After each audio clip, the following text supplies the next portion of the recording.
I worked 2 jobs and coming home early one day, I heard her tell our neighbor, "He's pathetic. Thinks extra hours make him a real man. I'm just glad I don't have to pretend I'm attracted to him anymore." The neighbor laughed. "Girl, you can do so much better." She smirked. "Trust me, I already am." I got angry and silently put down the anniversary dinner I'd brought home and left. Yesterday, she started calling nonstop. "Listen, brothers. I never thought I'd be one of those guys posting their relationship train wreck on Reddit, but here I am at 2:37 a.m. in some crappy motel room, still trying to process what the actual fuck happened today. 7 years of marriage down the drain in the span of 45 seconds. Some background. I've been killing myself working 2 jobs for the past 4 months. Day shift at a factory, 6 to 3. Night shift at a warehouse, 6 o'clock to midnight. Then 5 hours of sleep before doing it all over again. Because we've been saving for a down payment on a house and Valentina has been building her small business which hasn't turned a profit yet but is supposedly just about to take off. Whatever. I believed in her. I believed in us. Today was our 7th anniversary. I managed to swap shifts so I could be home by 5 instead of midnight. Wanted to surprise her, you know. Stopped by this local place that does these fancy-ass steaks. Cost me $300 for the whole meal, but whatever. It's our anniversary. Got her favorite wine. Those chocolate lava cakes. She loves the works. I even bought actual flowers from an actual florist instead of the grocery store ones I usually grab. I was putting in the effort, man. I pull up to our apartment complex around 4:45 and I notice our neighbor Kyler's car in the guest spot. Nothing weird about that. He lives right across the hall. Sometimes he helps Val with heavy stuff when I'm work. Good neighbor, always friendly. We've had beers together a few times.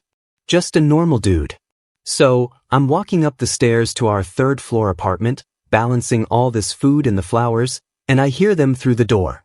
It wasn't closed all the way, just cracked open enough that I could hear everything. That's when I heard it. Val's voice clear as day. "He's pathetic. Thinks extra hours make him a real man. I'm just glad I don't have to pretend I'm attracted to him anymore." I froze. Like, literally couldn't move. Then Kyler laughed and said, "Val could do so much better." And then, this is the part that keeps playing on loop in my head. She said, "Trust me, I already am." The way she said it, smug, satisfied, like she was proud of herself. I stood there for maybe 20 seconds. That felt like 20 years. Part of me wanted to kick the door open and start screaming. Part of me wanted to break down crying right there in the hallway. What I actually did was silently push the door open, set the anniversary dinner down on the counter, placed the flowers next to it, and walked out. They didn't even notice me. They were in the living room, and from where I stood in the kitchen, I could see them on the couch, not doing anything, just sitting there, but way too close. Her hand was on his arm. She was looking at him the way she used to look at me. Here's the thing about rage. It can make you ice cold. I didn't say a word. Didn't slam the door. Just quietly pulled it shut and walked back to my car. I drove around for 3 hours, phone blowing up the whole time. I'm guessing she found the food and realized what happened. 47 missed calls by 8 p.m. I finally turned my phone off. For the past 7 years, I've been working my ass off to build a life with someone who thinks I'm a joke. 7 fucking years. My brother Timothy warned me about her. Said she was high maintenance, but I was too stupid to listen. Guys, I've been sleeping 4 hours a night for months so we could afford a house. And meanwhile, she's been laughing at me with the neighbor. After driving nowhere for hours, I ended up at this motel where I'm writing this. 28 years old and sitting in a motel that charges by the hour because I can't go home. $34 a night, by the way. I'm counting every penny now because I have no idea what comes next. I turn my phone back on around midnight. 26 more missed calls from Valentina. 8 voicemails. I can't bring myself to listen to 3 texts from my brother asking if we're still on for basketball this weekend. How is real life still happening when my entire world just collapsed? My best friend Quinn texted asking why Valentina called him, frantically asking if he'd seen me. I sent back at a motel. Marriage over. Tell you tomorrow. He replied with, "Holy fuck dude," and offered his couch. Might take him up on that tomorrow. Can't stay in this roach motel forever. I keep thinking about the look on her face when she said, "Trust me, I already am." Like she was proud of betraying me. Like making a fool out of me was an accomplishment. 7 years together and I never knew she could be so cold. The worst part, we have all our money in joint accounts. All of it. Every cent I've been killing myself to earn. Tomorrow, I need to figure out how to untangle our finances before she empties everything. Should I call in sick to both jobs? I've never missed a day at either one. How do I even start to deal with this? I found her credit card statement on our shared cloud last week. $300 at this lingerie place. I thought it was for our anniversary. Bet it wasn't for me. Bet Kyler's enjoying it, though. Looking back, there were signs. Her business meetings running late. The new clothes always texting and putting her phone face down when I walked in. Classic stuff. I was too tired to notice because I was working myself to death to build our future. It's almost 3 a.m. now. In 4 hours, I'm supposed to be at work like nothing happened. Like my entire life didn't just get torched. How am I supposed to operate heavy machinery when I can barely remember how to breathe? I keep flipping between wanting to scream at her and never wanting to see her face again. Between wanting to forgive everything and wanting to make her life crash and burn like mine just did. Brothers, I've spent years working my ass off for someone who thinks I'm pathetic. Now I'm about to show her what a pathetic man with nothing left to lose can really do. Tomorrow I start with the bank accounts. Then I call a lawyer. Then I figure out exactly how long she's been screwing Kyler. Then I don't know. But she's going to learn that those extra hours didn't just make me tired. They made me tough. And they taught me that I can endure a lot more pain than she thinks I can. Update tomorrow after I figure out next steps. Need advice on protecting myself financially ASAP. Anyone been through similar crap? What's the first move? Update 1. First, huge thanks to everyone who commented on my original post. Your advice probably saved me from making some serious mistakes in those first critical days. For those just joining the shit show, quick recap. 2 weeks ago, I came home early from my second job with an anniversary dinner and overheard my wife Valentina telling our neighbor Kyler I was pathetic for working extra hours and that she was glad she didn't have to pretend to be attracted to me anymore. Then she admitted to already cheating. I left the dinner, checked into a motel, and went dark. Now for the update. It's been 16 days of complete radio silence from my end. 16 days of living on Quinn's couch. 16 days of Valentina absolutely losing her mind trying to find me. And bros, I'm not going to lie, there's a dark satisfaction in watching someone who betrayed you suddenly realize they've lost control of the situation. First thing I did after posting here was call in sick to both jobs for the first time ever. Then I hit the bank when they opened at 9. Transferred half of our joint savings, $14,000, into a new account at a different bank. Left enough to cover bills for the month because despite everything, I'm not trying to get our utilities shut off or miss the rent. The bank lady gave me this concerned look when I explained I needed to separate finances immediately. I must have looked like hell after no sleep and the shock still fresh on my face. Here's the thing about getting financially untangled. It's like pulling a splinter that's been under your skin for years. Painful but necessary. I redirected my direct deposits, ordered a new credit card, and froze our joint card. Changed all my passwords, removed her as an authorized user on everything.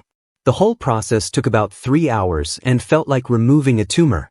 By noon that first day, my phone had 64 missed calls from Valentina.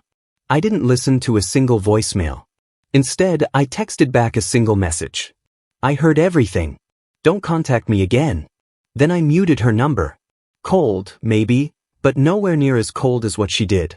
Day 2, I met with a lawyer. $400 for the consultation, but worth every penny. He walked me through the divorce process, advised me on what evidence to gather, and helped me understand what a fair settlement might look like. Apparently, in our state, adultery can impact alimony consideration. The lawyer told me to document everything and communicate only through text or email from now on. Paper trail is king. Meanwhile, Valentina started the panic spiral. She called my brother Timothy, my parents, every friend we have in common. Her version of events that I disappeared after a misunderstanding and she was worried sick. Timothy, bless him, simply told her that I was safe and taking time to process things. My parents were less diplomatic. Mom told Valentina she always knew she wasn't good enough for me. Dad just hung up on her. They've never really warmed to her. Turns out their instincts were spot on. Day 5 was when she showed up at my workplace. I was on break when the receptionist called saying my wife was in the lobby crying and making a scene. I told them I was dealing with a personal issue and couldn't see her. Security actually had to ask her to leave. Not my proudest moment, watching my soon-to-be ex being escorted out from behind the break room blinds, but I felt nothing, just empty. Quinn has been a legend through all this. His place is small, just a one-bedroom apartment with a lumpy couch, but he hasn't complained once about me crashing there. He even helped me document the whole situation, taking screenshots of Valentina's increasingly desperate texts and saving the voicemails I still can't bring myself to listen to. Late at night, when I can't sleep, we play that stupid racing game on his console until my eyes get heavy. Simple distractions help keep me sane. Week 2 is when I decided to stop being completely passive. I started subtly letting our mutual friends know what happened. Nothing dramatic, just honest answers when they asked why I wasn't at home. She told Kyler I was pathetic. She's been cheating. I'm taking some space. The ripple effect was immediate. People started treating Valentina differently. No more likes on her photos. Invitations to gatherings mysteriously stopped. Her business partner, Ruth, who's been my friend since college, suddenly needed to reevaluate their collaboration. I didn't tell people to choose sides, but they did anyway. That's the thing about small social circles. News travels fast and people form their own opinions. And apparently the opinion is that cheating on your husband while he works 2 jobs to support your dreams is pretty shitty behavior. On day 10, I did something I'm not entirely proud of, but don't regret either. I walked into the store where Kyler works and confronted him. Not a big scene, just approached him when no customers were around and calmly told him I knew everything.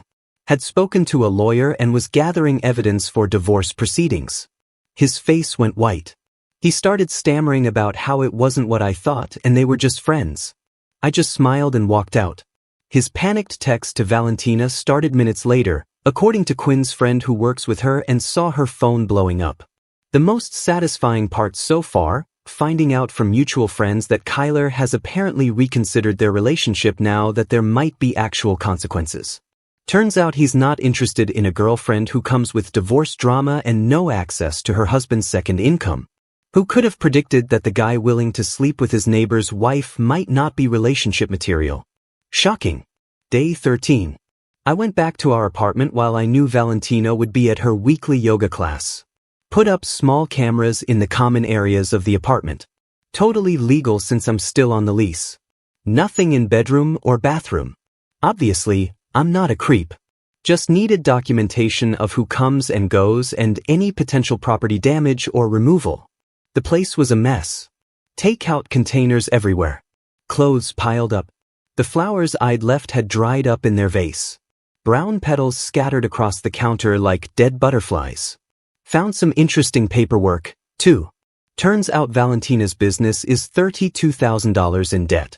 She's been hiding the financial reality from me for months while I worked myself to exhaustion to support her dreams.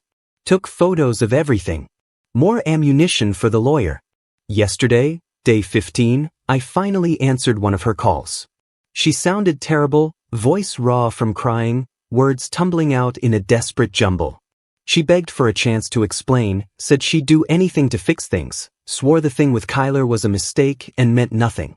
I listened silently for 4 minutes and 14 seconds.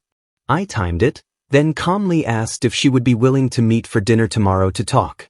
She agreed so fast it was almost sad. So, tomorrow night, after 16 days of silence, I'm going home. Valentina thinks we're having a reconciliation dinner. What she doesn't know is that I've invited her parents, my parents, and our closest friends. I prepared a presentation with screenshots, financial records, and selected highlights from those cameras I installed. The dinner reservation she thinks I've made doesn't exist. Instead, she'll walk into a room full of people ready to hear exactly what kind of person she really is. Quinn says it's too harsh. Timothy thinks it's not harsh enough. I think it's exactly what she deserves. The same public humiliation she was so comfortable inflicting on me behind my back. I keep thinking about something my grandfather used to say.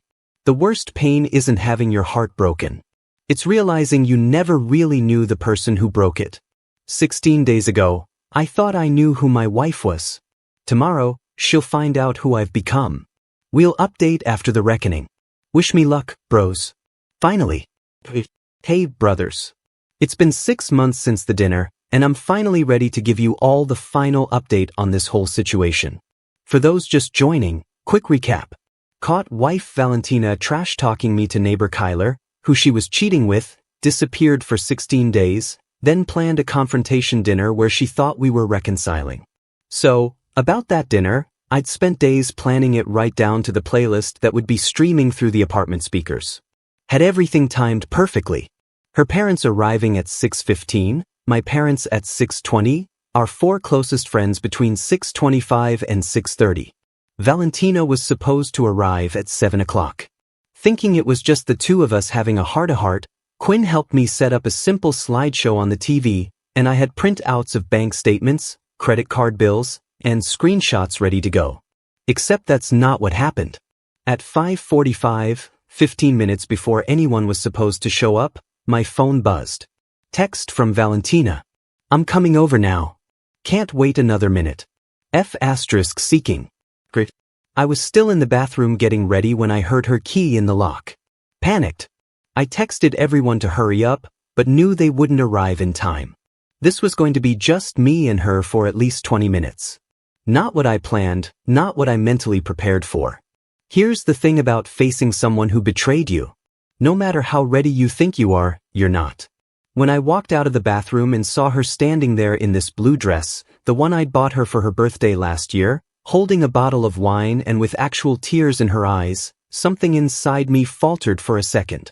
7 years of memories don't just disappear overnight. Then she said the most Valentina thing ever. She'd brought the wine because she was certain I wouldn't have anything decent in the house. Even during her fake apology setup, she was taking shots at me. And just like that, my resolve snapped back into place.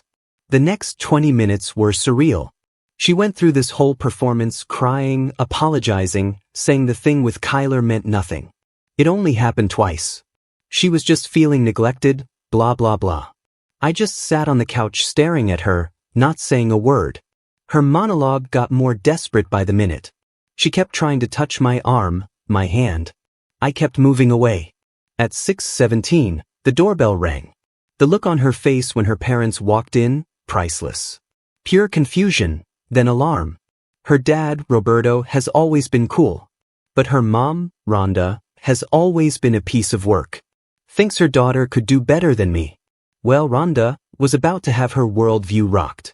By 6:32, everyone had arrived. 9 people crammed into our small living room, all wearing these uncomfortable expressions like they were at a funeral, which, in a way, they were. The funeral for my marriage. I stood up and thanked everyone for coming. Explained that Valentina and I were having some communication issues that I thought would be best resolved with the support of loved one. Valentina was frozen on the couch, shooting daggers at me with her eyes. Then I started the slideshow. First slide, screenshot of our bank account showing my regular deposits from 2 jobs for the past 4 months. Second slide, her secret credit card statements showing charges at hotels on days she claimed to be working late. Third slide, screenshots of text exchanges between her and Kyler going back 3 months. Fourth slide, a clip from my hidden camera showing Kyler entering our apartment at 2:13 p.m. on a Tuesday when I was at work. The room was dead silent except for Valentina's mom making this weird gasping sound. Then I played the audio, just a 10-second clip of what I'd overheard that night, her calling me pathetic, saying she was glad she didn't have to pretend to be attracted to me and confirming she was already cheating. Valentina tried to claim the recording was fake, edited, taken out of context. Her dad just stood up, looked at her with the saddest expression I've ever seen and walked out. Her mom followed, but not before telling Valentina she'd raised her better than this. My own parents sat stone-faced through the whole thing. My mom was clutching my dad's hand so hard her knuckles were white. Then came the financial bombshell. I revealed to everyone that Valentina's business was $32,000 in debt. That while I was working 16-hour days to support her dreams, she was hemorrhaging money on a failing venture and hiding it from the business partner she'd brought to our wedding as a bridesmaid. Didn't even know how bad it was. Quinn, who'd been silently supporting me from the corner, finally spoke up and confirmed he'd helped me gather all this evidence, that none of it was manipulated or exaggerated. That was when Valentina finally broke down completely. Through ugly sobs, she admitted everything. The affair had been going on for 5 months. She'd been thinking of leaving me anyway. The business was failing and she'd been too ashamed to tell me. One by one, our friends made awkward excuses and left. My parents hugged me, told me they'd call tomorrow, and headed out. Eventually, it was just me, Valentina, and Quinn. She begged for another chance, said we could go to counseling, said she'd cut off all contact with Kyler. I just handed her the divorce papers my lawyer had prepared, and told her she had 48 hours to find somewhere else to stay. The next few weeks were a blur of logistics and paperwork. Since our lease was up in 2 months anyway, I let her stay with her parents while I kept the apartment, filed for divorce, citing adultery with evidence attached. Because I had documentation of her hiding debt and the affair, my lawyer was able to negotiate favorable terms. I wouldn't have to pay any alimony. We'd each keep our own debt. The judge actually commended me on my restraint given the circumstances. Financially, the split was brutal but fair. I kept my personal savings. She kept her failing business. I helped her move her stuff out on a rainy Sunday while her mom supervised to make sure we didn't fight. It was just sad, honestly. 7 years reduced to labeled boxes and trash bags. The aftermath was both better and worse than I expected. Better because friends and family rallied around me in ways I never anticipated. Timothy's wife, Rebecca, invited me for dinner twice a week so I wouldn't just eat frozen burritos alone. Quinn introduced me to his gym buddy, who helped me channel my anger into weights instead of self-destruction. My boss gave me some slack when my productivity inevitably dipped. Worse, because grief doesn't follow a straight line. Some days I'd be fine, focused on rebuilding. Other days, I'd find one of her hair ties under the couch and have to sit down and stare at the wall for an hour. The nights were the hardest, lying awake, scrolling Reddit at 3 a.m., second-guessing every year of my marriage, wondering if any of it had been real. As for Valentina, her carefully curated social media facade crumbled pretty quickly. Without my second income supporting her, she had to move in with her parents at 32 years old. Her business officially folded 8 weeks after our split. According to mutual friends, Kyler blocked her number after she kept showing up at his place drunk, begging for them to make it official. Classic Kyler, happy to sleep with someone else's wife, but not interested in dealing with the actual mess he helped create. 3 months post-divorce, I got promoted at my main job, which meant I could finally quit the second one. My sleep schedule is still all kinds of messed up, but I'm working. Deleted all the dating apps I impulsively downloaded right after the divorce. Not ready for that yet. Some wounds need more than a Tinder match to heal. 5 months in, I ran into Valentina at the grocery. It was awkward. She looked terrible. I probably didn't look much better. We did that weird dance of pretending not to see each other until we ended up in the same checkout line. She asked how I was doing. I said fine. She said she was seeing a therapist. I said good for her. Then we both stood there in excruciating silence until it was my turn to pay. Some closure, right? Last week, 6 months since everything imploded. I finally moved out of that apartment with all its ghosts and echoes. Found a smaller place closer to work. Quinn and Timothy helped me move. We drank beers on my new balcony after. And for the first time in a half a year, I felt something like peace. So, what's the moral of this sad story, bros? That sometimes the person you trust the most is the one you should trust the least.